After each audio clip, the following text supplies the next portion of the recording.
There are serious questions tonight about whether Nancy Pelosi, back here in D.C., will be Speaker of the House when Democrats take over the chamber next year.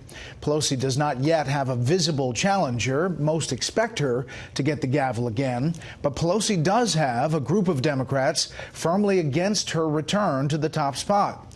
Chief congressional correspondent Mike Emanuel looks at both sides tonight from Capitol Hill. I intend to win the speakership with Democratic votes. But there are signs it certainly won't be easy. Fox has confirmed at least 17 Democrats, some incumbents, others newly elected, have signed on to a letter saying they won't support Pelosi for Speaker. Pelosi hinted at sexism, noting 14 are men. I enjoy a tremendous amount of support from the women in our caucus, from the new members who are women in our caucus, and so I get the upside, I think, of being a woman. You'd have to ask them. If, in fact, there is any misogyny involved in it, it's their problem, not mine. Then there's Ohio's Marcia Fudge, who has openly said she's considering running for Speaker, too. She is the kind of new leader that we need in this party. She's incredible, and that's exactly the kind of leader that I want to see as our next Speaker. New York Republican Tom Reed says he's considering backing Pelosi if she endorses some changes in rules that would reduce leadership's control of the agenda on the House floor.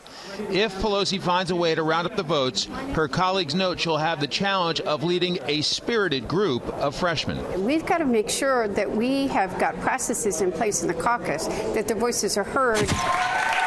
And they are vocal. Congresswoman-elect Alexandria Ocasio-Cortez participated in a protest in Pelosi's office on her first day of orientation.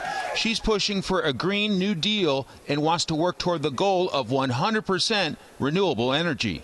Other Democrats are pushing for Medicare for all, which could cost $32.6 trillion over 10 years, according to a George Mason University study. And there are those, including a likely committee chair, who have called for impeaching President Trump. Impeach 45! A new member of the House GOP leadership says keeping Democrats unified is not going to be easy. I'm sure that Minority Leader Pelosi likes the new energy that's coming in. The problem is most of that energy happens to be socialist. So that's certainly not a recipe for success for the nation or certainly for her party.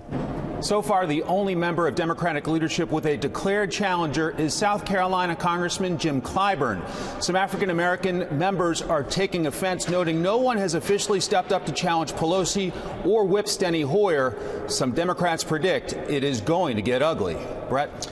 We'll see. Mike Emanuel live on the Hill. Mike, thanks.